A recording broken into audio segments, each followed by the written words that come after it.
नमस्कार दोस्तों, मैं हूं राज और आप देख रहे हो हाईवे 33। मैं अक्सर इस चैनल पर नई नई हॉरर कहानियां सुनाता रहता हूं, जो कुछ आप लोग भेजते रहते हो और कुछ मुझे अन्य सोर्सों से मिलती रहती है।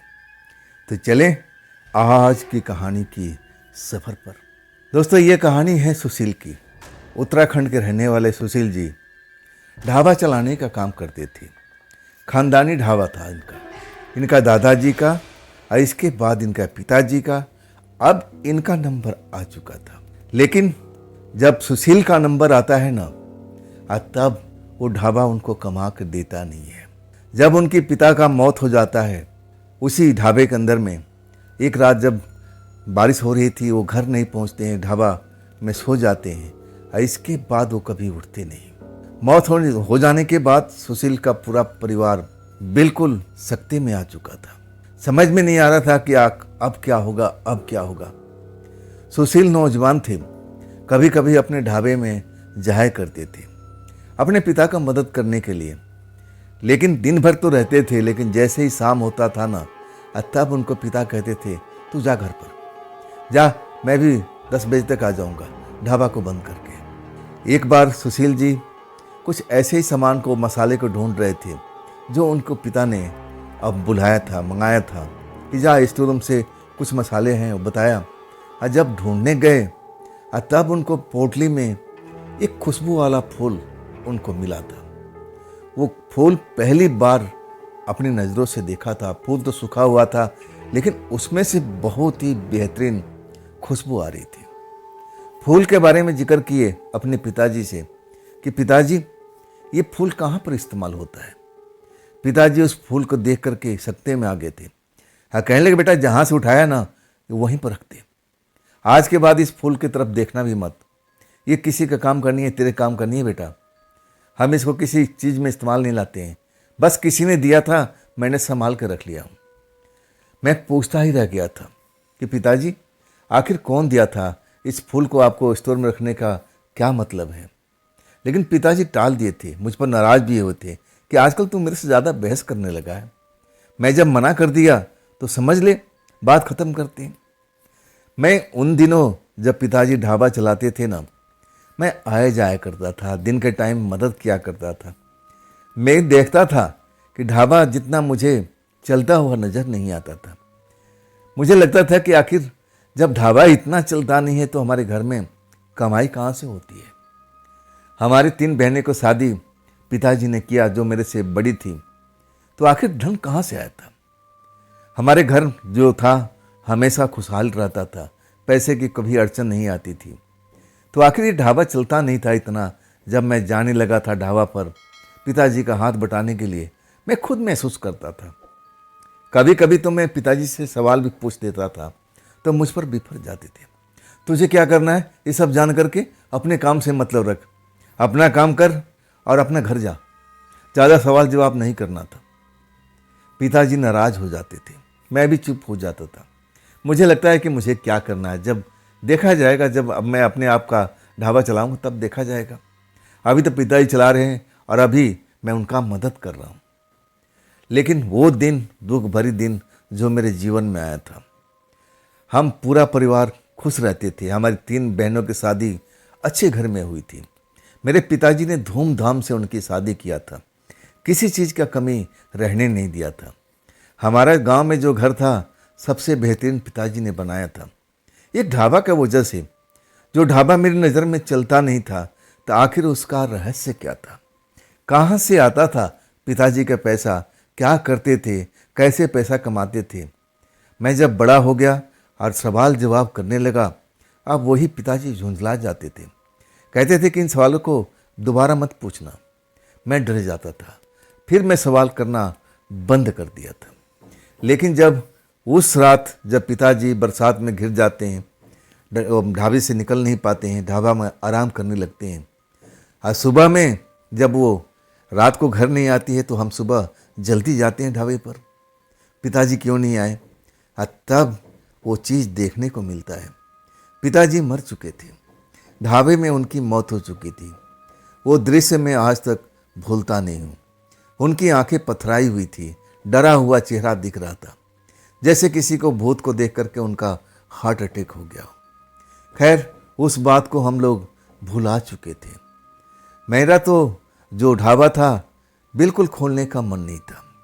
मुझे लग रहा था कि इसी ढाबे की वजह से मेरे पिताजी की मौत हुई है। मैं इस ढाबे में कभी काम करने के लिए नहीं जाऊंगा। कितना दिन मैं नहीं जाता। मैं 6 महीना तक हम लोग बैठे रहे, जब तक हमारे घर में पैसा था तब तक तो ठीक ठाक चलता रहा। लेकिन जब पैसा की किल्लत होने लगी, अब माँ तो बोलती थी कि बेटा कब तक तू बैठेगा, जा अपने पिताजी को ढाबा को चला, उससे हमारी खाने पीने का सब कुछ इंतजाम हो जाएगा, जैसे तुम्हारे पिताजी क्या करते थे। मेरा तो हिम्मत नहीं होता था। जो मैंने दृश्य देखा था वो मैं आज तक भूलता नहीं था। मेरा मन बिल्कुल नहीं था ढाबा खोलने का, लेकिन माँ की जिद के आगे मुझे झुकना पड़ा था। आखिर मैं कोई ज़्यादा कुछ विशेष पढ़ा लिखा भी नहीं था, ना मुझे कुछ हुनर आता था, बस खाना बनाने का, जो मेरे पिताजी ने मुझे समझाया था। मैं कभी कभी खाना बनाने का अब शौक़ भी रखता था, तो मैं पिताजी को मना कर देता कि आप बैठो, अब मैं खाना बना रहा हूँ। खाना पिताजी को पसंद भी आता था, तब बड़े बहुत मुस्कुराते थे, कहते तू मेरे से भी अच्छा आजकल खाना बनाने लगा है। मैं तो बड़ा खुश हो जाता था।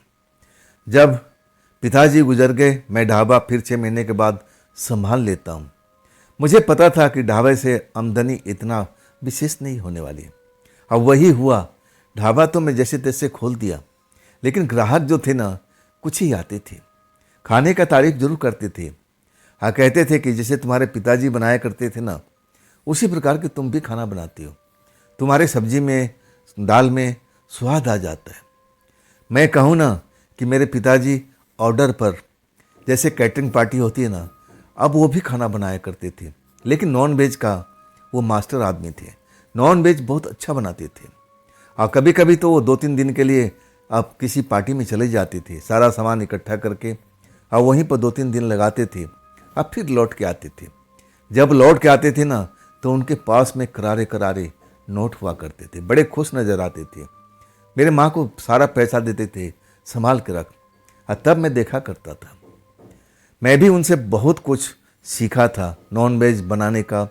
जो फार्मूला जानते थे, मुझे सब कुछ बताया था। लेकिन एक चीज़ वो मुझसे छिपा लिए थे। वो जो फूल का मैंने जिक्र किया था ना, जो मैंने अपने स्टोर रूम में, ढाबे के स्टोर रूम में पाया था, वो फूल का जो खुशबू था ना, वो नॉन वेज में इस्तेमाल करते थे। मैं जब देखा था, जब वो पार्टी में खाना बना के लेके जा रहे थे, मटन वगैरह, तब उस फूल का इस्तेमाल किए थे। जब मटन पक गया था, तब उस थैली में से फूल निकाल करके 4-5 फूल हाथों से मसल करके फिर उसमें फैला दिए थे। एक अलग सा खुशबू उसमें से निकलने लगा था। लेकिन मैं डरा हुआ था ना, तो मैं पूछ नहीं सका कि आप तो कहते हो किसी काम का फूल नहीं है, लेकिन आपने इस फूल को इस मटन में इस्तेमाल किया है, और तब इसमें से बेहतरीन खुशबू आने लगा है। अब मैं रहस्य तो जान चुका था उस फूल का, लेकिन मैंने कभी भी पिताजी से जिक्र नहीं किया कि आप नहीं बताओगे तो मैं जान नहीं पाऊंगा, मैं तो देख चुका हूँ। और तब तक तो हादसा हो चुका था, पिताजी की मौत हो चुकी थी। अब मैं ढाबे पर आता हूँ। ढाबा तो बस नाम मात्र का चल रहा था। गिने चुने लोग आते थे, तारीफ करके जाते थे। तारीफ से किसी का पेट भरता है भाई। जब तक ढाबे पर ग्राहक नहीं आएंगे, भीड़ नहीं लगेगी, खाना नहीं खाएंगे, तो पैसा कहाँ से आएगा। मैं तो झुंझला गया था। मुझे तो लगा कि मैं 15 दिन हो चुका था, अब मैं झुंझला जाता था। मैं तो उम्मीद लगा रखा था कि धीरे धीरे हमारे ढाबे पर ग्राहक बढ़ने लगेंगे, लेकिन ऐसा होता ही नहीं था। वही गिने चुने ग्राहक होते थे। दोपहर के टाइम में तो मैं ग्राहक का वेट करता रहता था कि कोई ग्राहक हमारे ढाबे पे आए, कुछ खाए, और तब मुझे पैसा मिलेगा। लेकिन ऐसा होता नहीं था। वो भी एक दोपहर थी, जब एक चमचमाती हुई गाड़ी आकर के हमारे ढाबे पर रुकती है। उस गाड़ी को देख करके मैं जिज्ञासा से भर चुका था कि भाई हमारा ढाबा तो इतना हाई क्वालिटी का नहीं है, ना कोई स्टार इसमें लगा हुआ है, हमारा तो नॉर्मल ढाबा है, इसमें चमचमाती हुई गाड़ी अब क्यों रुकी है। जब वो गाड़ी रुक जाती है, उसमें से कोई उतरता नहीं है। अब मैं तो अपने स्थान पर बैठा हुआ था, कुछ मैं बना रहा था। शाम के लिए। मैं बार बार देख रहा था शायद गाड़ी का गेट खुलेगा, कोई उसमें से निकलेगा, लेकिन ऐसा होता नहीं है। तब मैं जो काम कर रहा था उसको छोड़ करके अब मैं गाड़ी की तरफ चल जाता हूँ। जब जाता हूँ तो शीशा बंद था। मैं गाड़ी के पास जाके खड़ा हो जाता हूँ और तब शीशा खुलता है। शीशा खुलता है तो मैं देखता हूँ एक गहनों से लदी हुई औरत 40-45 साल का, खूबसूरत भी लग रही थी, अच्छे कपड़े पहन रखी थी और मेरी तरफ देख रही थी। मैं उसको पहचानता नहीं था, मैंने कभी देखा नहीं था अपने ढाबा पर। मैं पूछ बैठा और तब तक मेरी निगाह दूसरी साइड में पड़ चुकी थी। मैं देखता हूँ कि वो अगली सीट पर जो एक खूबसूरत सी लड़की बैठी हुई है। शक्ल इस औरत की शक्ल से बहुत मिलती जुलती थी, शायद उसकी बेटी थी जैसा मुझे उस टाइम लगा था। वो भी बहुत सुंदर थी, मुझे लग रहा था कि 20-22 साल की लगभग होगी। वो भी अच्छे कपड़े लत्ते पहन रखी थी। और तब वो औरत कहती है, तुम इस ढाबा पर काम करते हो? मैं कहता हूँ, हाँ जी, इसी ढाबा पर काम करता हूँ। तब मेरे पिताजी का नाम लेती है कि आप ज़रा उनको बुला दो, काम है, जाओ आप जल्दी से बुला के ले आओ। मैं जब अपने पिताजी का नाम सुनता हूँ तब मैं मैडम की तरफ देखता हूँ जो गाड़ी ड्राइव करके हमारे पास में ढाबे तक पहुँची थी, जो बहुत ही वह एक तरह से अमीर लग रही थी। चमचमाती हुई गाड़ी गहने से अब भरी हुई थी, चेहरा भी बहुत हसीन था, लेकिन उम्र 40-45 साल से कम नहीं था, लेकिन अपने आप को इतना मेंटेन कर रखा था कि उससे कम एज की लग रही थी। और ऊपर से उसकी दूसरी साइड में बैठी उसकी खूबसूरत लड़की जो बिल्कुल अपनी माँ के शक्ल पे ही थी, वो भी बहुत ही खूबसूरत थी, भूरी भूरी सी आंखें उसकी। मैं तो देखता रह गया था। लेकिन हम गरीब आदमी ठहरे, हमारे अरमान तो बहुत होते हैं, मेरे सपने तो बड़े बड़े होते हैं, लेकिन वो सपने कभी पूरा नहीं होते हैं। तब मैं बोलता हूँ कि जी वो तो नहीं रहे, कुछ काम था क्या? कहती है कि कहाँ हैं, बुला के ले आओ, बुला के ले आओ, उनसे ज़रूरी काम है। मैं अब मैडम की तरफ देखता हूँ। हाँ, मैं बोलता हूँ कि मेरा मतलब है जी वो स्वर्ग सिधार चुके हैं, कुछ महीना हो चुका है, करीब करीब 6 महीना से ऊपर बीत चुका है। जैसे ही मैं बोलता हूँ ना, उस औरत का जो चेहरा मुस्कुरा रहा था एकाएक गंभीर हो जाता। कब, कैसे हुआ, क्या हुआ था उनको, कई तरह का सवाल जवाब वो मुझसे करने लगी और मैं सब कुछ बताता चला गया। जो मैं जानता था सब कुछ मैं बता दिया कि ऐसे ऐसे बरसात की रात थी, घर नहीं पहुंच पाए, ढाबे पे ही रुक गए थे। अगले दिन मैं जाता हूं तो मैं अपने पिताजी को मरा हुआ पाता हूं, चेहरा डरा हुआ था, सब कुछ मैं बता देता हूं। औरत बहुत ही गंभीर थी, चेहरे पर उसकी परेशानी का लक्षण दिख रहे थे और वो जो लड़की मुस्कुरा रही थी ना, वो भी बिल्कुल शांत हो चुकी थी। दोनों को ऐसा लग रहा था कि सांप सूंघ गया। उनको समझ में नहीं आ रहा था कि अब बोले क्या। एक दूसरे की तरफ देख रहे थे जैसे वो आंखों आंखों में इशारा कर रहे हैं। और तब कहती है, मुझे बहुत अफसोस है। इसके बाद वो अपना खिड़की खोलती है, मैंने दरवाज़ा खुलती है और नीचे उतर जाती है। जब वो उतरती है तो दूसरी साइड से उसकी लड़की भी उतर जाती है। अब मेरे पास में आ जाती है, मेरे कंधे पर हाथ रखती है और कहती है, नौजवान अब मैं क्या बोलूँ, चलो उनकी आत्मा का मैं शांति के लिए प्रार्थना करती हूँ। तो तुम अब यहाँ पर अपना काम तुम अब संभाल रहे हो, तुम्हारा नाम क्या है? तब मैं बोलता हूँ कि मेरा नाम सुशील है जी। अब ये ढाबा ही है हमारा पास में, अब ले दे करके पिताजी का छोड़ा हुआ, और ढाबा तो बिल्कुल नहीं चल रहा है मैडम। तब बातें करते कहती है कि अब मुझे कुछ चाय वाय पिला दोगे, बड़ी दूर से आई हूँ। मैं अब उस मैडम की तरफ देखता हूँ और वो अब चाय पीने की बात कर रही थी। मैं कहाँ छोड़ने वाला था, मैं कहने लगा कि जी जी आइए, आप मेरे पिताजी को कैसे जानती हैं? तब कहती है, बहुत लंबी कहानी है, चलो अंदर बैठते हैं और तब तक तू चाय बना लो। मैं चाय बिठा देता हूँ और उस औरत के पास, उस लड़की के पास आ कर के खड़ा हो जाता हूँ। कहता हूँ, जी आपका आना कैसा हुआ यहाँ पर? तब कहती है कि बहुत ही ज़रूरी काम है, वो टाइम आ चुका है तभी मैं आपके पास आई हूँ। मुझे तो पता भी नहीं था कि आपके पिताजी के साथ में ऐसा हादसा हो गया है। मैं देख रहा था, बहुत परेशान लग रही थी, माँ बेटी दोनों को दोनों।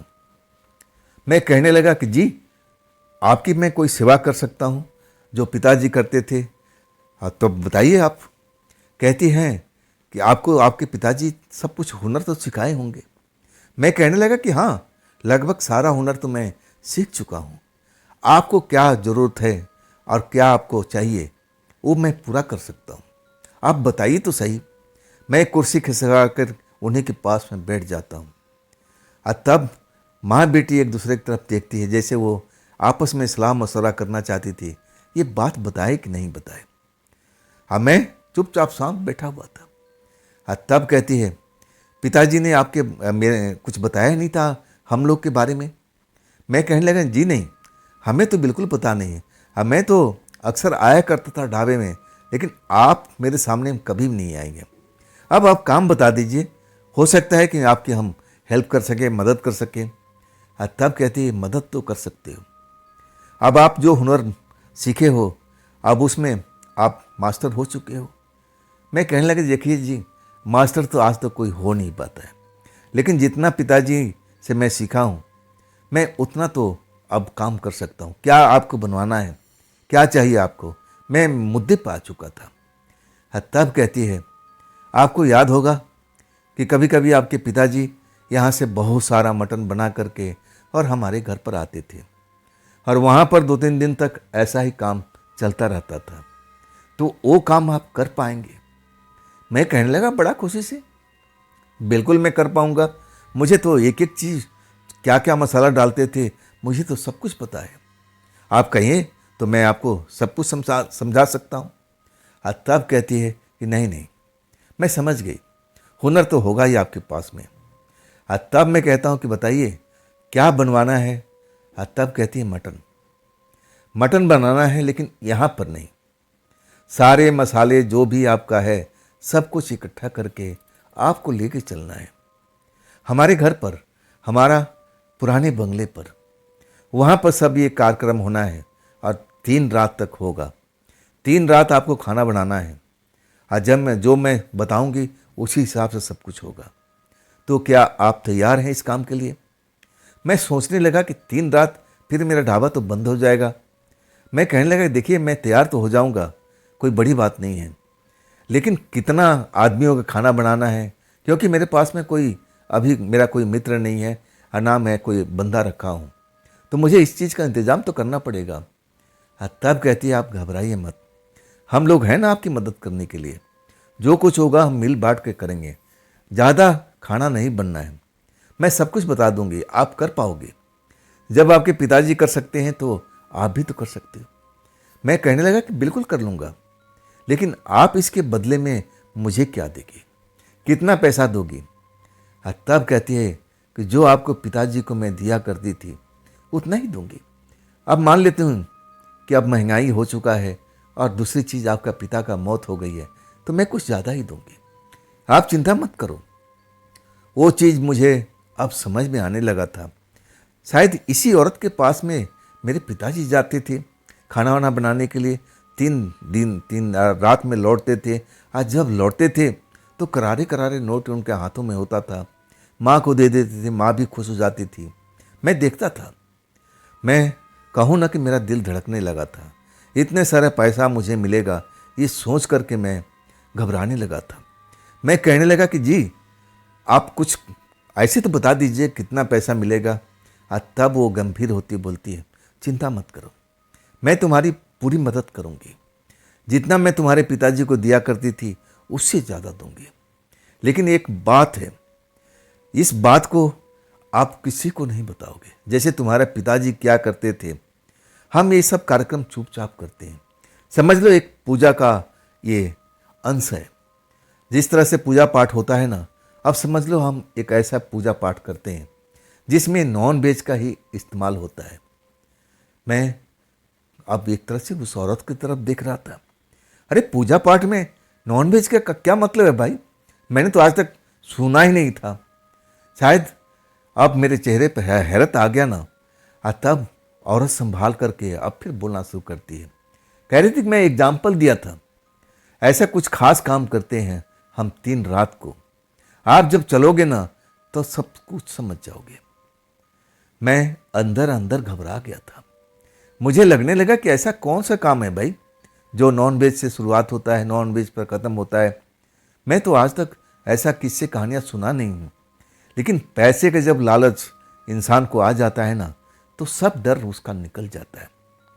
पैसे के लालच दे रही थी और वो मैं देखा था पिताजी के हाथों में करारे करारे नोट। मैं कैसे भूल सकता था। और तब मैं कहता था कि पिताजी आप ही के पास में जाते थे, 3 दिन 3 रात आप ही के यहाँ पर रहते थे। और तब औरत कहती है हाँ, हमारे पास ही काम करते थे 3 दिन 3 रात। और इसके बाद हम उनको बहुत सारा पैसा दे करके भेजती थी। मैं खुश हो गया था। मैं कहने लगा कि जी मैं किसी को नहीं बताऊंगा, मैं अपनी माँ को भी नहीं बताऊंगा। और तब कहती है यही बढ़िया रहेगा, ये जो बात है हमारे तुम्हारे बीच में होना चाहिए, ये किसी और को पता नहीं होना चाहिए कि हम और आप क्या करने वाले हैं। और तब मैं थोड़ा भयभीत हो गया था। मुझे डर लगने लगा था कि ना जाने ऐसा क्या काम है। और तब मैं कहता हूँ कि देखिए कोई डर वाला बात तो नहीं है ना। और तब वो मुस्कुराती है और कहती है नहीं, कोई डर का बात ही नहीं है। अगर कुछ ऐसा होगा तो मेरी बेटी संभाल लेगी। मेरी बेटी इस चीज़ में बहुत एक्सपर्ट है, आप डरो मत, आप डरो मत। मैं अब बेटी की तरफ देखता हूँ, वो मेरी तरफ देख रही थी। उसकी आंखों में जैसे मैं खो गया था। एक तो बिलोरी आंखें थी, बोरी बोरी सी, और चेहरा भी बहुत ही एकदम चमकता हुआ दिखाई दे रहा था। मुझे लगने लगा कि चलो कम से कम 3 दिन 3 रात तो अब हमारे पास में रहेगी। चलो अब जी भर के निहारेंगे। अब जवान मैं लड़का था ना तो दिल भी मचलता था। मेरा दिल मचल चुका था उस लड़की पर। अब मैं हाँ बोल देता हूँ। मैं पूछता हूँ कि कब चलना है। और तब कहती है कि मैं तो आज ही आपको लेके चलना चाहती हूँ, लेकिन आज नहीं, आप पूरी तैयारी कर लो, कल हम इसी टाइम में आपके पास में आएंगे। और तब तक जो भी मसाले वगैरह जो भी, वो औरत मुझे एक एक चीज़ बताती चली गई कि देखो कोई सामान ना छूटे, आप सब कुछ तैयारी कर लो। अब मुझे एक लिफाफा पकड़ा देती है और कहती है इसमें पैसा है, आप ज़रूरत का सामान जो आपके पास में नहीं है आप खरीद सकते हो। आपको पता है ना कि क्या क्या चीज़ लेना है। और तब मैं सोच में पड़ गया था। मैं नाम में सर हिला देता हूँ कि नहीं जी, मुझे पता नहीं है, आप हमें बता दीजिए एक एक चीज़ का नाम और फिर हम इकट्ठा कर लेंगे। वो नाम हमें गिनाने लगती है। बहुत सारे चीज़ को नाम मैं नोट करता हूँ। आखिरी में बोलती है कि जो मसाले उसका नाम तो मुझे पता नहीं है, लेकिन वो जो खुशबू वाला फूल है ना वो बिल्कुल लाना ना भूलिएगा। अब मैं तो चौंक गया था। वास्तव में वो खुशबू वाला फूल था ही, जो खाने में हम डाल देते थे मसल करके, तो एक अलग सा सुगंध उसमें आने लगता था। बड़ा मस्त खुशबू उसमें से निकलना शुरू हो जाता था। अब मैं जब कहता हूँ जी जी वो मेरे पास में है, अभी बहुत सारा है। लेकिन वो कहती है कि जो घी आप लेके आओगे ना, प्योर घी लेके आना, कोई नकली बाजार का घी मत लेना, चाहे आपको महंगा मिले, हम सब कुछ हिसाब कर लेंगे। इसके बाद वो कल आने का वादा करके अब फिर चली जाती है। मैं तो उस लड़की की आंखों में खो गया था। वो जाते जाते अब मुस्कुराती हुई मुझे पलट के देखती है, अब फिर अपने मम्मी के साथ गाड़ी में बैठ जाती है। अब मम्मी उसके ड्राइव करके गाड़ी मोड़ती है, अब फिर चली जाती है। धूल उड़ाती हुई गाड़ी को मैं देखता रहता हूँ और जब तक वो मेरे आंखों के सामने नजर आती है मैं उसी की तरफ देख रहा था। जब गाड़ी आंखों से उझल हो जाती है ना, तब मैं धरातल पर आ जाता हूँ। मैं अभी तक उस खूबसूरत लड़की के आंखों में डूबा हुआ था। मेरा दिल धक धक कर रहा था। जो वो पलट करके मुस्कुरा के मेरी तरफ वो कार में बैठ गई थी ना, मैं उस लम्हा को मैं अपने दिल में याद करके अब बड़ा ही खुश हो रहा था। जरूर वो मुस्कुराई थी मेरे लिए। अब मैं पागल किस्म का इंसान था। लड़कियों के मामले में मुझे कुछ ज़्यादा अनुभव नहीं था। मुझे लगा कि ज़रूर वो लड़की मुझ में इंटरेस्ट ले रही है, तभी तो मुस्कुरा करके मुड़ करके अब मुझे मुस्कान दे के गई है। मेरे दिल के ही घंटी बजने लगी थी। अब मैं कहूँ ना, उसके जाने के बाद मैं काफ़ी देर तक उसी लड़के के बारे में सोचता रहा और आखिरकार जब मेरा ध्यान भटकता है तब मैं धरातल पाता हूँ तब वो पर्ची मेरे सामने दिखाई पड़ती है कि मतलब बहुत सारा चीज़ों का इंतज़ाम करना था। तब तक शायद मैं कर भी लूँ, अगर मैं ऐसा बैठा रहूँगा तो इंतज़ाम कर नहीं पाऊँगा। दोपहर का टाइम था, कुछ ग्राहक जरूर आए थे। अब मैं जल्दी जल्दी सब कुछ अब खाना वाना खिला करके और भी अपना ढाबा बंद करता हूँ, क्योंकि मुझे बाज़ार जाना था। अब बहुत तरह का मसाले, बहुत सारा सामान मुझे इकट्ठा करना था, जिसके लिए वो पैसा एडवांस में दे के गई थी। आखिरकार मैं सारा सामान इकट्ठा करके अपने ढाबे पर रखता हूँ। अब ढाबा किस लिए खोलना। मैं अपने घर पहुँच जाता हूँ और सामान लेने के बाद भी बहुत सारा पैसा मेरे पास में बचा हुआ था। मैं घर पहुँचता हूँ, मैं अपनी माँ को सारा पैसा देता हूँ तो माँ अब विश्वास के भाव से मुझे मेरी तरफ देखने लगती है। इतना पैसा मैं कभी उसको दिया नहीं था। जब इतने सारे पैसे देख लेती है तो मेरी तरफ अचरज भरी अब निगाहों से देखने लगती है। ये क्या है बेटा, इतना सारा पैसा। तब मैं कहता हूँ कि माँ, एक पार्टी मिली है, लेकिन पार्टी नई नहीं है। वो पिताजी के ज़माने से वो पिताजी के साथ में काम करती है। तुम्हें याद है ना माँ, जब पिताजी 3 दिन के लिए जाते थे, कहीं पर खाना वाना बनाने का काम करते थे, और जब लौट के आते थे तो उनके पास करारे करारे नोट हुआ करता था। वो तुम्हें दे देते थे और तुम बड़ा खुश हो जाती थी। वही पार्टी आई है। उसके घर में कुछ फंक्शन है और पिताजी तो रहे नहीं, वो तो पिताजी को ढूंढ रही थी, लेकिन मैं सब कुछ बता दिया। और तब उसने बोला है कि आप मेरे साथ में चलना, कल वो आएगी दोपहर में। अब मैंने सारा तैयारी कर लिया है, जो जो सामान मुझे खरीदना था सब कुछ मैं खरीद लिया। माँ अचरज भरी निगाहों से अभी भी देख रही थी, जैसे उसको विश्वास नहीं हो रहा था। कहने लगी, बेटा तू सारा काम कर लेगा, तुझे आता है पूरा काम, जो तो तेरे पिताजी क्या करते थे। तब मैं कहता हूँ, हाँ माँ, मैं पिताजी के सामने में काम करता था, पिताजी बड़ा खुश होते थे। माँ को अभी विश्वास नहीं था कि मैं वो सारा काम कर सकता हूँ, लेकिन माँ खुश हो गई थी। बहुत सारा करारे नोट पा करके माँ को लगने लगा कि अब हमारे दिन जैसा पहले थे फिर पलटने वाले हैं। माँ भी खुश थी और मैं भी खुश था। उस रात तो मैं उसी लड़की के सपने देखते हुए सोया था। जब सुबह हुई ना, तब मैं उसी के सपने लेकर के जगता हूँ। मैं बड़ा खुश होता हूँ। अब घर में अब एक तरह से मुझे खुशी का इतना, अब मैं क्या बताऊँ कि अब मैं अपने आप को रोक नहीं पा रहा था। मैं बार बार शीशे की तरफ देखता था, अपना चेहरा निहारता था, कंघी करता था, मैं कपड़े बदलता था कि मैं कैसा लगूंगा उसके सामने में। अपने आप को मैं एक तरह से कहूँ ना कि अच्छा दिखना चाहता था। माँ मुझे देख करके मुस्कुरा रही थी। कह रही थी, अरे तू नए नए कपड़े क्यों पहन रहा है, ये तो काम है ना, अब वहाँ पर जाकर तुझे काम करना है। तब कहता हूँ, माँ अब मैं जाऊँगा तो अच्छे कपड़े पहन करके ना, जैसे पिताजी जाते थे। हाँ, वहाँ जा कर के मैं पुराने कपड़े पहन लूँगा, अब दाग धब्बे तो लगने ही हैं। माँ मुस्कुरा देती है। अब मैं समय देखता रहता हूँ कि अब दोपहर होने वाला है। तब मैं अपना ढाबे पर चला जाता हूँ, ढाबा खोल करके बैठ जाता हूँ। कुछ ग्राहक आते हैं, अरे भैया कहाँ गए थे, खाना क्यों नहीं बना। तब कहता हूँ, भाई 3 दिन नहीं, 3 दिन में किसी और काम में फंसा हुआ हूँ, 3 दिन के बाद फिर से ढाबा खुलेगा, आप लोग आना, आज तो हमें माफ़ कर दो। ग्राहक चले जाते हैं। मैं तो इंतज़ार करता रहता हूँ, कब आएगी कार, कब आएगी कार। अब दोपहर हो जाता है। अब टाइम मैं देखता रहता हूँ, घड़ी देखता रहता हूँ। अब 1:30 बज गया, अब 1:45 हो गया। आखिरकार 2 बजे धूल उड़ाती हुई कार मुझे ढाबे पर नजर आती है, रोकती है। दरवाज़ा खुलता है, माँ बेटी उतरती हैं और माँ बेटी मुस्कुराते हुए मेरे ढाबे की तरफ बढ़ती है। मेरा नाम लेकर पुकारती है, सुशील क्या आप रेडी हो चुके हो, सारा सामान ले लिया है।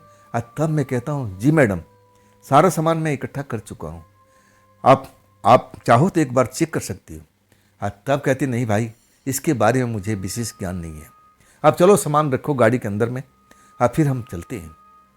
मैं उस लड़की को देख रहा था जिसका सपना मैं रात भर देख रहा था। आज भी वो मुस्कान मुझे दे रही थी, उसके चेहरे पर मुस्कुराहट मुझे अब दिख रही थी। बार बार कनखियों से मेरी तरफ देखती थी, मुस्कुराती थी। अब मेरे दिल में तो लड्डू फूटने लगे थे। मुझे लगने लगा कि हाँ, ये लड़की मुझे चाह रही है। मतलब आग जो थी ना, दोनों तरफ से लगी हुई थी। मैं तो ज़्यादा ही उतवाला हो चुका था और वो लड़की कम नहीं थी। आखिरकार डिक्की में सारा सामान, पैकेट, सब कुछ हम देख लेते हैं कि हाँ, सब कुछ आ चुका है। और तब मैं पिछली सीट पर आ जाता हूँ। अब जो माँ बेटी थी वो तो आगे की तरफ, अब मैं पिछली सीट पर। और इसके बाद गाड़ी चल पड़ती है। मैं तो बस बाहर का नज़ारा देखते जा रहा था। कभी कभी वो लड़की मुस्कुरा करके अब पीछे की तरफ देख लेती थी, बोलती भी थी, सही से बैठे हो ना, मम्मी बहुत तेज चलाती है गाड़ी, संभल करके। मजाक मजाक में ऐसा बोलती थी। हमें मुस्कुरा देता था। वो सफ़र कम नहीं था। जब हम शहर में पहुंचते हैं ना, तो अंधेरा हो चुका था। मतलब 8 या 9 का टाइम हो चुका था जब हम उस पुराने बंगले पे पहुंचते हैं। जैसा वो बताई थी वैसा ही बंगला दिख रहा था, लेकिन उसकी नज़रों में वो पुराना बंगला था, लेकिन मेरी नज़रों में नहीं था। मैं इतना बड़ा बंगला देख करके मैं खुद हैरान था। और इतना बड़े बंगले में कोई भी नौकर चाकर नहीं। बंगला पूरा का पूरा खाली था। आधा पोर्शन तो बंद था, आधा पोर्शन ही खुला हुआ था। आज तब कहती है, सुशील गाड़ी से सारा सामान उठा करके अब अंदर लेके आओ। मैं अब सारा सामान उठा करके जहाँ बताती है वहाँ रख देती। आज तब कहती है, सुशील अब हमारा जो अनुष्ठान जो होने वाला है वो कल से शुरू होगा। आज रात को तुम आराम करो और सब कुछ जो सामान है उसको देख रेख भी करना। कल हम आ जाएंगे दोपहर में, और दोपहर से हम तैयारी शुरू कर देंगे। आप चाहे इस कमरे में सोना है, ये भी कमरा अच्छा है, चाहे इस कमरे में सोना है।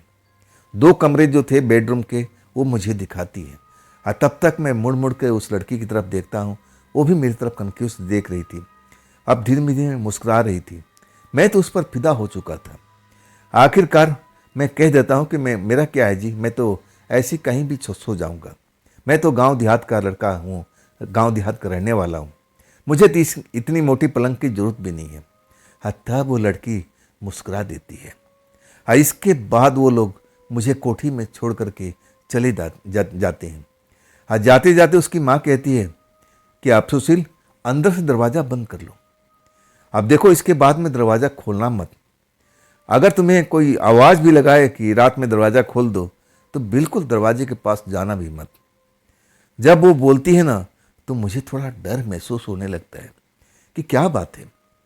मैं आज तक कभी भूत प्रेत को देखा नहीं था। किस्से कहानियाँ जरूर सुना करता था। किस्से कहानियों से मुझे डर लगने लगता था। अगर मैं भूत देख लेता तो मेरी जान निकल जाती। मैं ऐसा ही डरपोक इंसान था। मुझे डर तो लगने लगा था। आखिरकार मैं अपने आप को एक बेडरूम में अपने आप को सुलाने की कोशिश करता हूँ। इतना मोटा गद्दा जिस पर मैं कभी सोया नहीं था। पलंग भी बहुत शानदार थी। मैं करवटें बदलते रहता हूँ, लेकिन नींद नहीं आती। जरा सा खटका होता है ना, तो डर लगने लगता है। ये कौन है बाहर, कौन है बाहर। लेकिन जब मैं बाहर कमरे से निकल के देखता हूँ, तब कोई नज़र नहीं आता है। तब मैं जाता हूँ, दोबारा से सोने की कोशिश करता हूँ। इस चक्कर में बहुत रात अब हो चुकी थी। आखिरकार कब मुझे नींद आती है ना, मुझे पता ही नहीं चलता है। लेकिन एक चीज़ था, मैं रात भर उसी लड़की का सपने देखते रहा था। जैसे मैं देख रहा था कि मैं आज रात इस पलंग पर जो सोया हुआ था ना, वो मेरे बगल में लेटी हुई थी। हम एक दूसरे के साथ में मोहब्बत कर रहे थे। और सुबह में वही सपना देखते देखते मेरी आंख खुल जाती है। मैं हैरान हो जाता हूँ। झटके से हर तरफ देखने लगता हूँ कि कहाँ गए, कहाँ गए। लेकिन वो तो मेरा स्वप्न था, हकीकत थोड़ी था। अब मैं सुबह होने के बाद में बाथरूम वगैरह फ्रेश जो भी होता है नित्य कर्म का मामले में सबसे निपट लेता हूँ। अब मेरे पास में कुछ खाने को नहीं था। तब मैं घर से बाहर निकलता हूँ। आसपास में देखने लगता हूँ कि कहीं पर कुछ रेस्टोरेंट, कुछ ऐसा कुछ मिल जाए। तब मुझे अब एक रेस्टोरेंट दिखाई देता है। वहाँ जा कर के भोजन करता हूँ। अब फिर मैं लौट आता हूँ। पक्का 2 बजे अब कार उनकी लौट आती है। कार रुकती है तो मैं दौड़ते हुए आ जाता हूँ।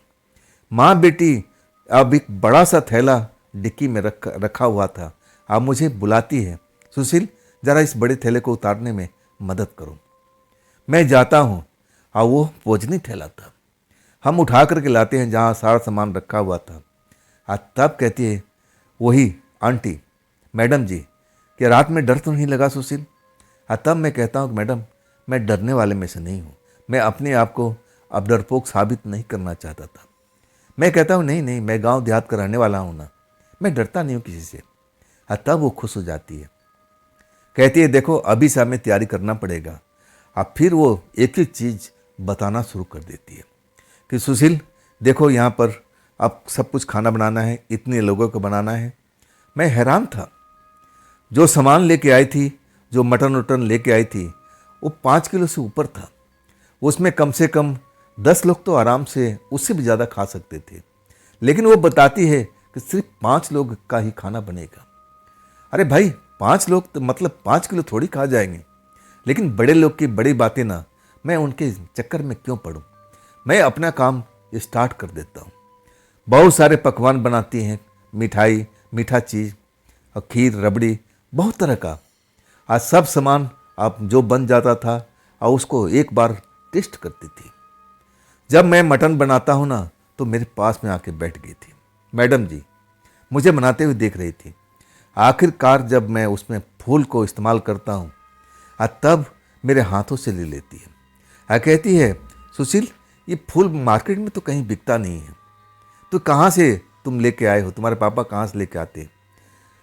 तब मैं कहता हूँ अब तो ये मुझे भी नहीं मालूम, अभी तो हमारे पास में फूल का स्टॉक है, तो अभी तो कोई दिक्कत नहीं है। लेकिन कोई बात नहीं, इसके बारे में मैं जानकारी ले लूँगा। मैं सच बोलने वाला इंसान था, मैं झूठ तो बोलता नहीं था। मटन भी तैयार हो चुका था, तब तक शाम हो चुकी थी। मैं कहने लगा कितने कितने बजे तक लोग आएंगे? तब कहती है धीरज रखो, यहाँ जो काम शुरुआत होगा ना, रात को, आधी रात को, जब घड़ी में 12 बजेगा, तब ये सब खाना पीना सब कुछ लगाना है। जैसा मैं बताऊंगी वैसा ही करते जाना है। लेकिन एक चीज़ मैं तुम्हें अकेले में बात करना चाहती हूँ। मैं थोड़ा घबरा गया था, ना जाने क्या अकेले में मैडम बात करना चाह रही थी। मैं उनके पीछे पीछे चला जाता हूँ। अब उनकी लड़की साथ में नहीं थी। जब मैं अकेले में आ जाता हूँ, तब मैडम फुसफुसाते हुए कहती है कि देखो सुशील, अब तुम घबराना मत। जो ये काम अनुष्ठान हम कर रहे हैं ना, इसमें तुम्हारा भी फायदा है और हमारा भी फायदा है, हम दोनों का फायदा है। तभी तो हम इस अनुष्ठान को करते हैं। तुम्हारे पिताजी सब कुछ जानते थे, मुझे तो लगता था कि तुम्हें बता दिए होंगे, लेकिन तुम्हें तो पता ही नहीं है। इसलिए मैं तुम्हें अकेले में लेके आई हूँ समझाने के लिए।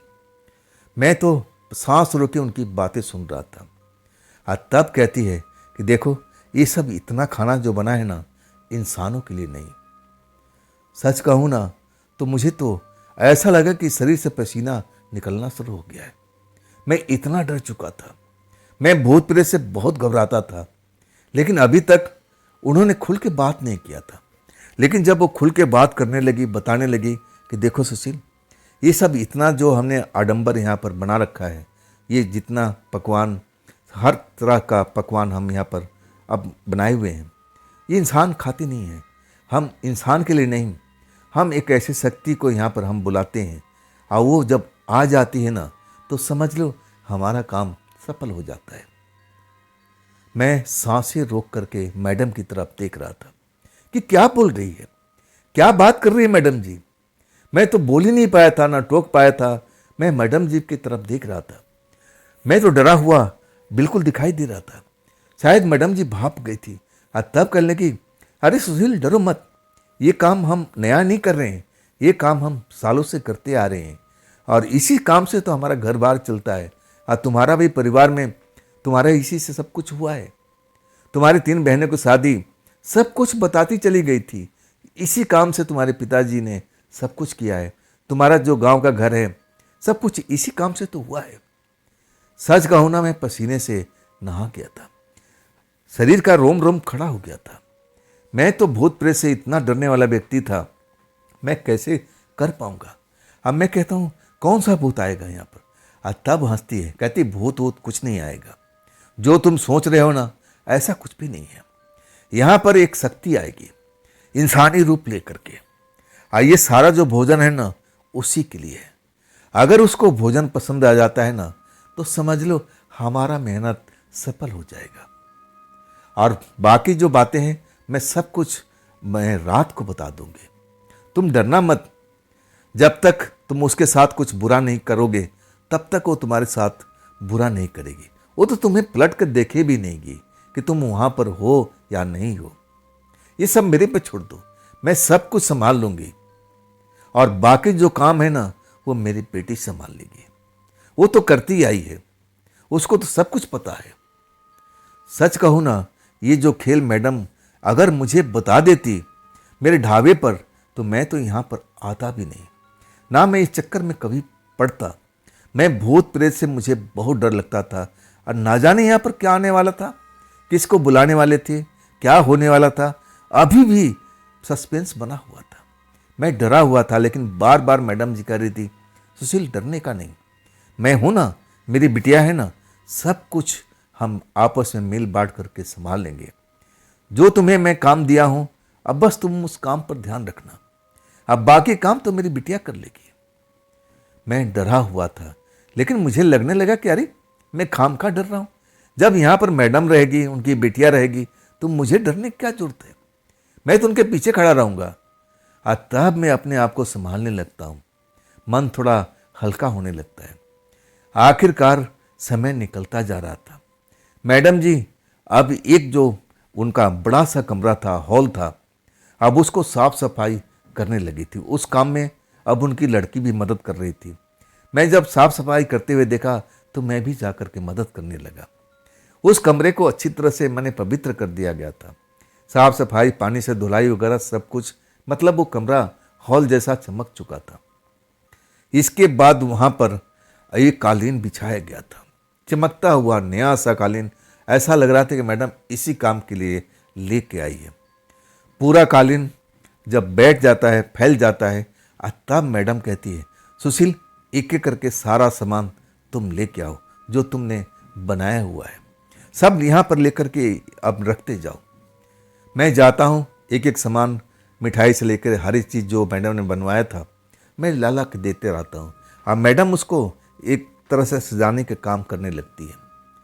जब सारा काम हो जाता है तब वो मैडम देखती है और उसको संतुष्टि मिलती है। तब जो अगला काम होता है ना, तब मैं आश्चर्य में पड़ जाता हूँ।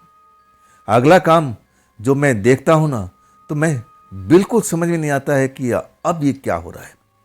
मैं जब देखता हूँ कि जिस कमरे में मैं सोया हुआ था उस कमरे को भी साफ सफाई किया जा रहा है। उस पलंग का चद्दर उद्दर सब कुछ नया, तकिया से हर चीज़ बदल दिया जाता है। मतलब वो कमरा बिल्कुल फ्रेश हो जाता है, ताज़ा ताज़ा ऐसा लगता है। इसके बाद वहाँ पर गुलाब का पंखुड़ी फूल उस कमरे में, उस बिस्तर पर छिड़काव कर दिया जाता है, जैसे ऐसा लगता है कि यहाँ पर किसी का सुहाग रात बनने वाला हो। ऐसा ही मुझे उस टाइम लगा था। मैं तो समझ नहीं पाया था। मैं मैडम से पूछना चाहता था, लेकिन मैडम तो बड़ी जल्दीबाजी में थी। इतनी जल्दीबाजी में थी कि जल्दी से जल्दी काम को ख़त्म करना चाहती थी। आखिर जब वो घर एक तरह से सज जाता है तब मैडम जी कहती हैं, हाँ अब ठीक है। टाइम कितना हुआ? तब मैं कहता हूँ 11:30 हो चुका है। तब मैडम अपनी बेटी को अकेले में बुलाती है और उससे बातचीत करने लगती है। मैं देखता हूँ उनकी जो बिटिया है सर हिला करके समझने की कोशिश कर रही है कि हाँ सब कुछ मैं कर लूँगी, सब कुछ मैं कर लूँगी। तब मैडम मुस्कुराते हुए मेरे पास में आती है, कहती है, सुशील अब मैं जा रही हूँ, मैं आऊँगी सुबह के 3 बजे। देखो सारा काम बिटिया संभाल लेगी, तुम्हें डरने की जरूरत नहीं है। अगर तुम्हें डर लगे ना तो बेटी से बात कर लेना, वैसे कुछ होगा नहीं। ये तो हम करते आए हैं ना, हमें इस चीज़ का अनुभव है। लेकिन एक गुजारिश है, जब तुम उस शक्ति को देखो, उस चीज़ को देखो इंसान के रूप में, तब तुम चौंकना मत, तुम डर के भागना मत। अगर वो तुम्हें बुलाए ना, तुम उसके पास में चले जाना और जो कहे उसका कहना मान लेना, बस इतना ही करना है। मैं फिर से डर चुका था। मुझे लगा, ऐसा लगा था कि मैं कोई जाल में फंस गया हूं क्या। मुझे तो बिल्कुल ऐसा ही महसूस होने लगा था। मेरा चेहरा का रंग उड़ चुका था तब मैडम जी को लगा कि मैं डर चुका हूँ। तब कहती है, अरे सुशील, डर क्यों गए, मेरी बिटिया है ना, सब कुछ संभाल लेगी। तब मैं कहता हूँ, मैडम जी आप क्यों जा रही हो, आप क्यों अब यहाँ से जा रही हो, अभी तो रुको। तब मैडम जी कहती है, नहीं, मैं रुकूंगी तो कुछ नहीं हो पाएगा। मैं जो बता रही हूँ ना, तुम्हें समझा रही हूँ ना, बस उसी बात को करना है, और कुछ यहाँ पर विशेष बात नहीं होने वाली। और बाकी जो बात है कुछ ऐसी ऊंच नीच होने वाली है, मेरी बिटिया संभाल लेगी, तुम डरो मत, तुम डरो मत। डरना तो था ही। मैं अगर जान लेता कि ऐसा ऐसा काम वहाँ पर करना पड़ता है तो मैं कभी नहीं आता, चाहे मुझे कितना भी कोई लालच देता तब भी नहीं आता। लेकिन मैं अब तो फंस चुका था।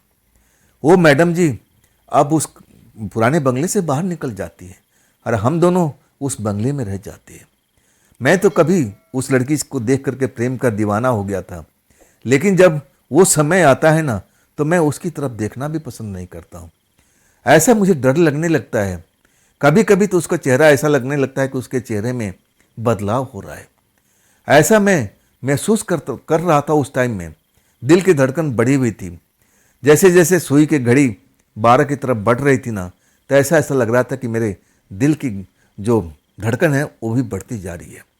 मैं इतना कभी नहीं डरा था, गांव देहात का रहने वाला, लेकिन आज मैं खौफ में भर चुका था।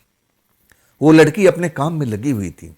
उस कमरे से बाहर निकल करके वो खाने को जहाँ पर रखा हुआ था उस हॉल में, उस जगह पर जा जाकर देख रही थी कि कोई कमी बेसी तो नहीं है। जैसे ही 12 बजता है ना, तब वो मेरे पास में आती है, मुस्कुराती है और कहती है, सुशील तुम रेडी हो ना, देखो ये काम तो मैं अकेले ही कर लूँगी, लेकिन कोई ज़रूरत पड़ेगा ना तो मैं तुम्हें आवाज़ दूंगी। ये काम करो, तुम बगल वाले कमरे में जा कर के बैठ जाओ, आज जब मैं तुम्हें बुलाऊंगी ना तभी तुम आना। मुस्कुरा के बोलती है। अब मैं उस टाइम मुस्कुराहट के जवाब मुस्कुराहट से नहीं देता हूँ। मैं तो डरा हुआ था, इतना डरा हुआ था कि मैं उस लड़की से प्रेम करने लगा था मन ही मन। वो प्रेम सब हवा में उड़ जाता है। उसकी जगह पर मुझे डर, घबराहट और खौफ मेरे शरीर में महसूस होने लगता है। मैं उस कमरे में आ जाता हूँ, कमरे का दरवाज़ा मैं बंद कर लेता हूँ, लेकिन जैसे ही बंद करता हूँ ना, तब वो लड़की आती है। नहीं नहीं, दरवाज़ा बंद नहीं करना है, ना खिड़की बंद करना है, तुम आराम से बैठ जाओ, मैं तुम्हें आवाज़ दूंगी तभी तुम आना। मैं उसी कमरे में बैठ जाता हूँ, दिल की धड़कन बढ़ी हुई। मैं घड़ी देखता हूँ तो 12 बज चुका था, लेकिन अभी तक ऐसा कोई चीज़ मुझे दिखाई नहीं दिया था। अभी जो घर था बिल्कुल शांत था। ऐसे टाइम में मेरा डरना एकदम लाजमी था। जैसे जैसे सुई आगे बढ़ रही थी, 12 से ऊपर जा रही थी, त्यों त्यों हमारा दिल की धड़कन बढ़ता जा रहा था। क्या होगा यहाँ पर, क्या होने वाला है, कौन आने वाला है, इतने पकवान और इतने मटन को कौन खाएगा भाई, कैसा आदमी है, कहीं भूत प्रेत, कोई जिन जिन्नात। अब मुझे घबराहट होने लगी थी। मैं इनके बारे में सोचने लगा था। मुझे लगने लगा कि शायद ऐसा ही कोई होगा। मैं तो यहाँ आके फंस गया हूँ, कहीं मैं गलत काम तो नहीं कर रहा हूँ। लेकिन अगले पल जब कुछ महसूस होता है, आवाज़ आती है, तब मैं अपने कान खड़े कर लेता हूँ। आवाज़ की अब मैं गूंज को समझने की कोशिश करता हूँ कि आखिर आवाज़ ये है किसकी। भारी कदमों का आवाज़ सुनाई देता है, जैसे कोई लगता है कि शक्तिशाली इंसान अब वो चलता हुआ आ रहा हो हमारी तरफ, हमारे कमरे की तरफ। उसकी चलने से अब थरथराहट सी महसूस हो रही थी। मैं तो सोच करके कांप गया था, जिसकी चलने से ऐसा थरथराहट और मुझे ऐसा लग रहा है तो वो देखने में कैसा होगा। आज जब हमारे दरवाजे के पास से गुजरता है, आज तब मैं देखता हूँ वाकई में वो शक्तिशाली जैसा देखने वाला इंसान की तरह ही था। वो बड़ी बड़ी उसकी बाल थे, बड़ी बड़ी उसकी मूछें थी और चेहरा भी बहुत बड़ा था। चमचमाता हुआ कपड़ा सफ़ेद रंग का पहन रखा था। जब हमारे दरवाजे से गुजरता है ना, तो मैं तो पलंग पर बैठा था और उसकी नज़र अब मेरी नज़र आपस में मिल जाती है। हाँ, जैसे ही मिलती है ना, उसके चेहरे पर मुस्कुराहट दौड़ जाती है। उसकी मुस्कुराहट इतना खतरनाक था तो मैं अंदर से ही हिल चुका था। लेकिन देखने से नहीं लग रहा था कि वो कोई भूत प्रेत जिन जिन्नात ऐसा महसूस हो रहा है। बिल्कुल इंसान की तरह दिख रहा था। हमारे दरवाजे पार कर चुका था, मतलब वो हॉल की तरफ जा चुका था जो कुछ ही दूरी पर था, जहाँ पर लड़की उसका इंतजार कर रही थी। वहाँ पर कुछ बातचीत करने का आवाज़ मुझे सुनाई देने लगती है। शायद उस लड़की और वो इंसान आपस में बात कर रहे थे। हंसने का, मुस्कुराने का, या कभी कभी तो ज़ोर ज़ोर से हंसी की आवाज़ सुनाई देने लगती है। अंदर से मैं बहुत डरा था, अंदर से बहुत खौफ में था। मैं समझ नहीं पा रहा था कि आखिर वो इंसान है कौन और वहाँ पर क्या चल रहा है। अब आधा घंटा, पौन घंटा, लगभग एक सवा घंटा बीत जाता है और तब उसी लड़की की आवाज़ सुनाई देती है जो मेरा नाम लेके पुकार रही थी। कह रही थी, सुशील कमरे के अंदर में आ जाओ, आ जाओ। मेरी तो हिम्मत अब टूट चुकी थी। मुझे लग रहा था कि मैं कमरे से बाहर निकलूंगा तो न जाने मेरे साथ में क्या होगा। मैं एक बार अनसुनी करता हूँ, 2 बार अनसुनी करता हूँ और तब लड़की तेज आवाज़ में चिल्लाती है, सुशील सुशील तुम सो गया क्या? आओ भाई आओ, मेहमान आ चुके हैं, क्या तुम्हें पता नहीं लगा? तब मैं बाहर निकलता हूँ। आज जब मैं उस हॉल में पहुँचता हूँ ना, आज जो मैं देखता हूँ हैरान रह जाता हूँ। जितने पकवान बने हुए थे सबके सब खत्म हो चुके थे। वो 5 किलो का मटन जिसमें भरा हुआ था वो तो साफ हो चुका था। लड़की अब जैसे परिचय करा रही थी मेरा, और कह रही थी कि देखो आज का जो खाना है ना इसी नौजवान ने बनाया, आपको पसंद आया ना? तब मैं उसकी तरफ देखता हूँ, वो मेरी तरफ देखता है और कहता है भारी आवाज़ में, हाँ बहुत ही पसंद आया, आओ मेरे पास में आओ, आओ मेरे पास में आओ। मेरी तो हिम्मत नहीं थी कि मैं उसके पास में जाऊँ, लेकिन जब लड़की कहती सुशील आपको बुला रहे हैं तो आप पास में आओ ना, पास में आओ ना। तब मैं डरते डरते जाता हूँ। मेरे कंधे पर हाथ रखता है तो ऐसा लगता है कि कई मन का वजन मेरे कंधे पर पड़ चुका है। मेरे को दर्द होने लगता है और मैं दर्द का महसूस करता हूँ और शायद उसको पता लग जाता है कि मैं दर्द में हूँ और तब अपना हाथ हटा लेता है, मुस्कुरा के कहता है तुमने बहुत ही अच्छा खाना बनाया, मैं बहुत ही प्रसन्न हुआ। और इसके बाद लड़की कहती है कि आपको मैं और कुछ दिखाना चाहती हूँ, और कुछ आप देखना पसंद करेंगे ना? तब वो कहता है और क्या है, और क्या है? तब कहती है आइए मेरे पीछे पीछे। वो लड़की आगे आगे और वो इंसान पीछे पीछे उसी सजावट वाले कमरे में वो लेके जाती है। कहती है आप खाना खा करके थक चुके होंगे ना, तो आपको मैं अब यहाँ पर रहने का और नींद लेने के लिए सब व्यवस्था कर दिया है, आप आ जाइए, आप आराम कीजिए यहाँ पर। वो इंसान लड़की की तरफ देखता है, मुस्कुराता है, कहता है तुमने बहुत बढ़िया इंतजाम किया है, अब मुझे नींद भी आ रही है, मैं थक भी चुका हूँ। और बिना कुछ बोले चले वो उसी बेड पर आकर के लेट जाता है जिस पर गुलाब का पंखुड़िया छिड़की हुई थी, कमरे का सजावट किया हुआ था।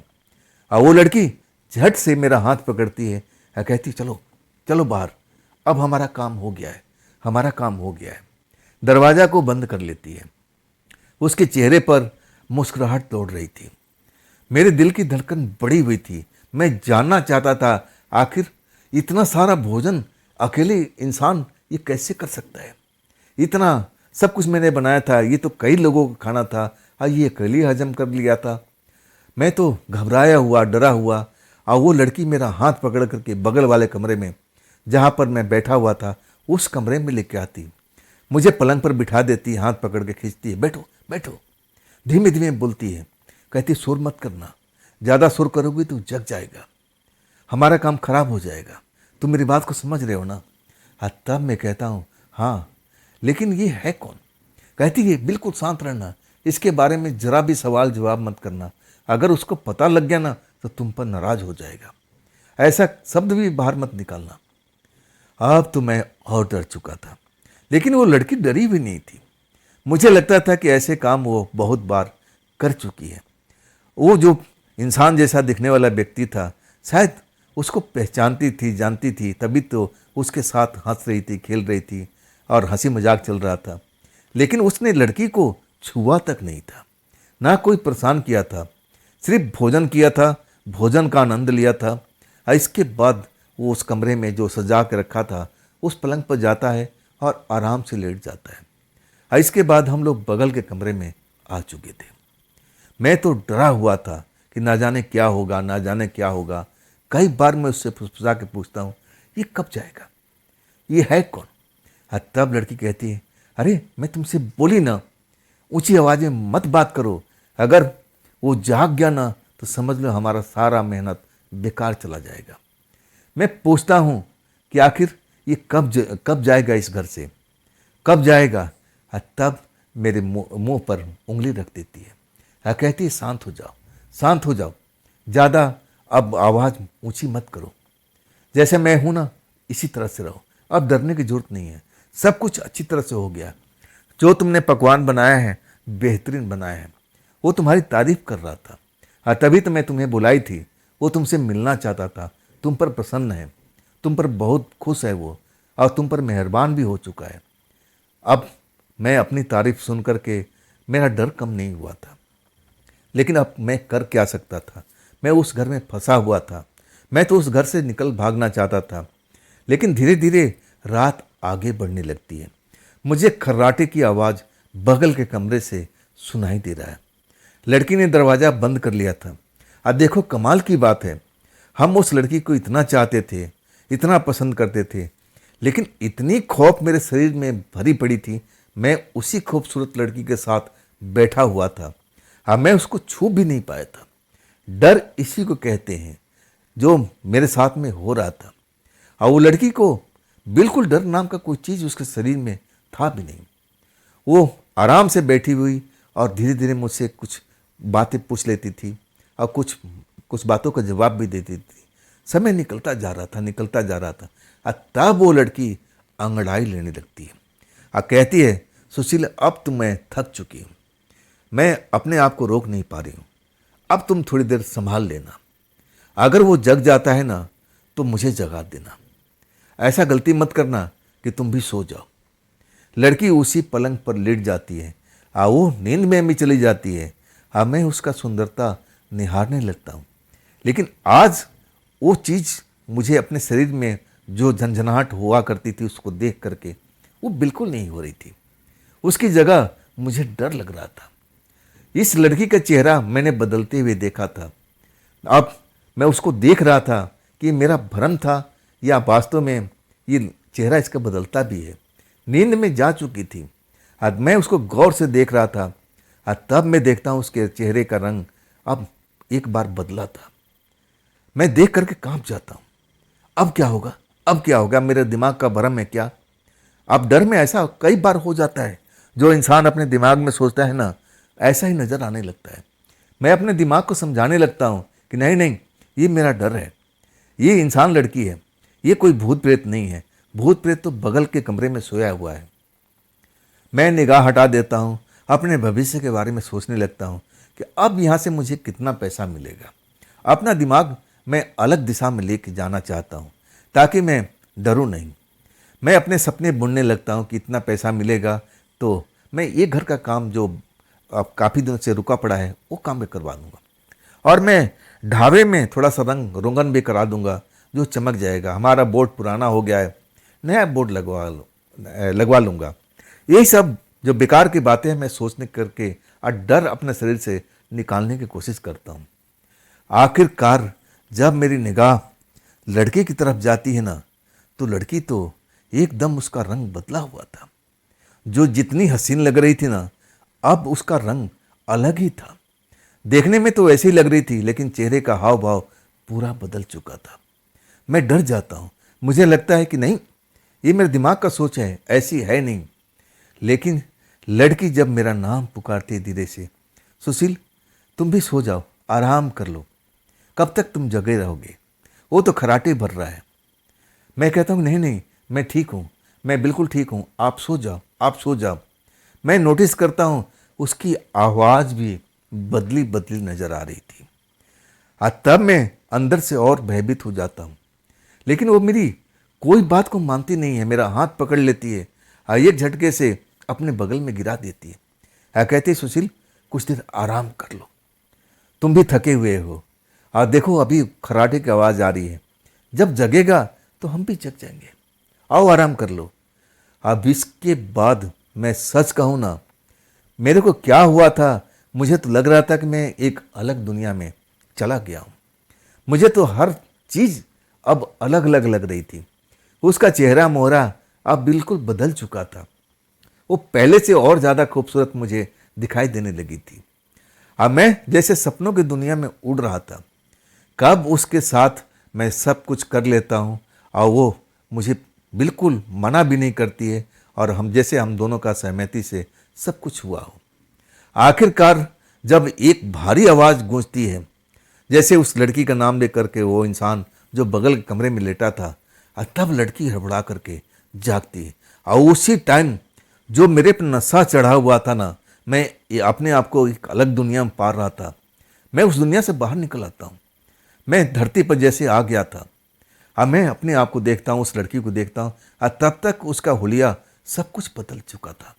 जैसे वो पहले थी वैसे हो चुकी थी। मैं कहूँ ना कि मैं शर्म से उसकी आंखों में आंखें मिला नहीं पा रहा था। वो बिल्कुल इस चीज़ से अलग थी। जैसे ही वो भारी आवाज़ सुनती है, अपने कपड़े सही करके फटाफट अब मुझे कहती है, सुशील तुम उठ जाओ, तैयार हो जाओ, शायद उसे कोई ज़रूरत होगा और तभी हमें बुलाया है। मैं बाहर से आवाज़ दूंगी और तुम तैयार रहना। वो लड़की चली जाती है, दरवाज़ा को भेड़ देती है। लेकिन जब वो लौट के नहीं आती है ना, अब मुझे चिंता होने लगता है कि आखिर गई कहाँ पर, गई कहाँ। अभी तो बहुत रात बाकी है, लेकिन मैं अपने आप को रोक नहीं पाता हूँ। मैं नींद के झोंके में अपने आप को फंसा पाता हूँ। कब मुझे नींद आ जाती है मुझे तो होश ही नहीं था। जब होश आता है, या यूँ कहूँ कि जब मैं नींद से जागता हूँ, तब वही लड़की मुझे आवाज़ दे रही थी, और उसके साथ में उसकी मम्मी भी थी। वो दोनों के दोनों मुझे आवाज़ दे रही थी, सुशील उठ जाओ, सुशील उठ जाओ, सुबह हो चुकी है, सुबह हो चुकी है, सुशील उठो। तब मैं जागता हूँ, देखता हूँ कि मैडम भी है और लड़की भी है। दोनों के चेहरे पर मुस्कुराहट है। मैं झट से उठता हूँ, तब मैं डरे हुए हालत में लड़की को देखता हूँ। जो मैंने रात को देखा था, उसका चेहरा मोहरा बदलते हुए, वो तो अलग ही लड़की लग रही थी, बिल्कुल इसके विपरीत, इससे भी सुंदर लग रही थी। आखिर ये कैसे हो सकता है? मैं यही सब दिमाग में समझाने की कोशिश करता हूँ, लेकिन मेरे पल्ले कुछ भी नहीं पड़ता। तब मैडम कहती है, सुशील आज का काम हमारा सफल हो गया है, लेकिन अभी 2 रात और बाकी है। 2 और मेहमान आएंगे, और इसी तरह से जैसे तुमने किया था ऐसे ही संभाल लेना, और देख लेना जब ये काम खत्म होगा ना, तो तुम भी खुश रहोगे और हम भी खुश रहेंगे। मैं तो कांप गया था। मतलब 2 रात और मेहमान को झेलना पड़ेगा, और साथ में इस लड़की को भी। अब वास्तव में ऐसा ही मुझे करना पड़ा था। मैं उस जगह पर रुकना नहीं चाहता था, लेकिन मैडम कह रही थी कि नहीं, अब तुम यहाँ से जाओगे ना तो तुम्हारे साथ कुछ गलत भी हो सकता है। मेहमान नाराज हो जाएंगे, वो तुम्हें ढूंढेंगे। अगर तुम इस जगह पर नहीं रहोगे तो समझ लो तुम्हारे पीछे लग सकते हैं, तुम्हारे साथ में गलत हो सकता है। तुम मेरी बात को समझा करो। देखो इसमें तुम्हारा ही फायदा है, इसमें मेरा ही फायदा है, हम दोनों तो फायदा उठा रहे हैं ना, तो तुम्हें डरने की क्या जरूरत है। जब मुझे धमकाने लगी, डराने लगी, मैं लालच में नहीं, मैं डर से उस जगह पर रुकने के लिए मजबूर हो गया था। मैं अपने पिता को खो दिया था, लेकिन अब मेरे घर में मेरे अलावा कौन मेरी माँ का सहारा बनने वाला था। मैं इसी चीज़ से डरा हुआ था। अगर बूढ़ी माँ मेरी नहीं होती तो शायद ये काम मैं कभी नहीं करता, चाहे मुझे कुछ भी हो जाता। मैं उस जगह पर रुक जाता हूँ, और उसी जगह पर और वही सब खेल दोबारा से शुरू हो जाता है। अब मुझे पकवान बनाने पड़ते हैं, फिर नया, अब एक तरह से मटन बनता है, और सब कुछ जैसे पहले हुआ था पहली रात को ऐसा ही होता है। मेहमान बदलते हैं, जो पहली रात को मेहमान आता है वो दूसरी रात को नहीं आता है, लेकिन उसी से मिलता जुलता मेहमान आते हैं। तीसरी रात पे कुछ अलग आता है, लेकिन अब ये दोनों मेहमान हमें बुलाते नहीं हैं। मैं तो उसी कमरे में रुका हुआ था, और वो लड़की जैसे ही उनको बगल के कमरे में सुला देती है, और वो सजा हुआ जैसे सुहाग रात वाला कमरा, और उसमें सुला देती है, अब फिर हमारे पास में वो बगल में आके लेट जाती है। अब फिर वही खेल शुरू हो जाता है। उसका चेहरा मोहरा सब कुछ बदल जाता है। बिल्कुल अलग ही लगने लगती है। ऐसा लगता है कि मैं अलग दुनिया में आ चुका हूँ। ये सब मेरे साथ में 3 रातों तक चला था। आज जब मैं सारा काम निपट जाता है, अब मैं कहता हूँ मैडम जी अब तो यहाँ से अब मुझे जाना होगा, काम खत्म हो चुका है। तब मैडम जी कहती है तूने बहुत अच्छी तरीके से काम को संभाला है। देखो हमारी बिटिया ने अच्छी काम ये भी किया है तुम्हारे साथ मिल करके, तुम दोनों ने बहुत अच्छा काम किया है। इसके बाद कहती है हम तुम्हें छोड़ के आएंगे। जैसा उसने बोला था वैसा उसने किया भी था। मैं उसी के कार में पिछले सीट पर बैठ के आता हूँ। मुझे ढाबे पर उतारती है। जब उतर जाता हूँ तब मुझे एक बड़ा सा लिफाफा पकड़ा देती है। कहती है सुशील ये रहा तुम्हारा इनाम इस काम के जो तुमने किया था। अब वो जो वक्त आएगा ना तो फिर मैं तुम्हारे पास में आऊँगी, लेकिन अभी बहुत टाइम लगेगा, इंतज़ार करना और अच्छे अच्छे पकवान बनाना और सीख लो। मैं जब उस लिफाफा को पकड़ लेता हूँ तो मुझे अंदाज़ा होता है कि उसमें क्या होगा। करारे करारे नोट, जैसे मैंने पिता को अपने आंखों से देखा था वैसे ही होगा। लेकिन अब इस मैडम में मुझे इंटरेस्ट नहीं था, ना वो लड़की में मुझे इंटरेस्ट था। मुझे लग रहा था कि दोनों के दोनों किसी अलग दुनिया से आए हुए हैं क्या, या कहीं ये भी कोई भूत प्रेत का हिस्सा तो नहीं है। मुझे ऐसा ही लगने लगा था। लेकिन मैं जब लिफाफा खोलता हूँ ना तो मेरी आंखें चौंधिया जाती हैं। जितना मैंने पिता को पैसा देखा था उससे भी डबल था। मैं तो खुश हो जाता हूँ। मेरा जो भी काम था उस पैसे से सब कुछ बहुत बढ़िया से हो जाता है। मेरी माँ तो प्रसन्न थी, वो भी खुश थी। कहती है अब पार्टी कब आएगी बेटा। मैं कहता हूँ नहीं माँ, अब वो काम मैंने बंद कर दिया हूँ, चाहे वो आएगी ना तब भी मैं नहीं जाऊँगा। इसके बाद मैं कहूँ ना शायद वो ढाबा पर आती होगी, लेकिन मैं ढाबा किसी और को बेच करके और मैं अपनी माँ को लेकर के शहर आ चुका था।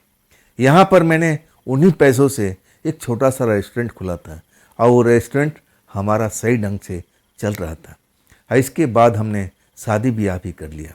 शायद वो आती होगी हमारे उसी ढाबा पर। मैं नहीं मिला, शायद वो ढाबा वाला मिला होगा जो खाना बनाने का काम करता था, शायद उसको ले गई होगी। उसके साथ भी कुछ ऐसा भी खेल हुआ होगा और मैं कल्पना करता हूँ कि पिताजी के साथ में कुछ ऐसा ही गलत हुआ होगा। शायद पिताजी मना कर दिए होंगे कि नहीं बाग अब मैं काम नहीं करूँगा। वो औरत सही कहती थी कि देखो ये काम तो तुम छोड़ दोगे ना तो समझ लो तुम्हारे पीछे ये सब लग जाएंगे, तुम्हारे साथ कुछ गलत कर सकते हैं। मुझे लगने लगा था कहीं मेरे पिता का मारने में इन्हीं भूत प्रेतों को हाथ तो नहीं था।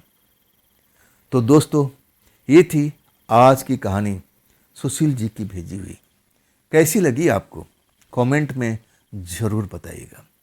अगर आपके पास भी ऐसे कुछ घटना और कुछ अपनी आप बीती है कहानी है तो आप मुझे इंस्टाग्राम पर अब मेरे व्हाट्सएप नंबर पर मेरे मेल आईडी पर आप भेज सकते हो। दोस्तों ये भी चैनल आप ही का है तो इसको भी अपना प्यार दीजिए, लाइक कीजिए, सब्सक्राइब कीजिए, शेयर कीजिए अपने दोस्तों को। फिर हम मिलते हैं ना कल की रात एक नई घटना एक नई कहानी के साथ में। आप लोग अपना ख्याल रखिएगा। नमस्कार।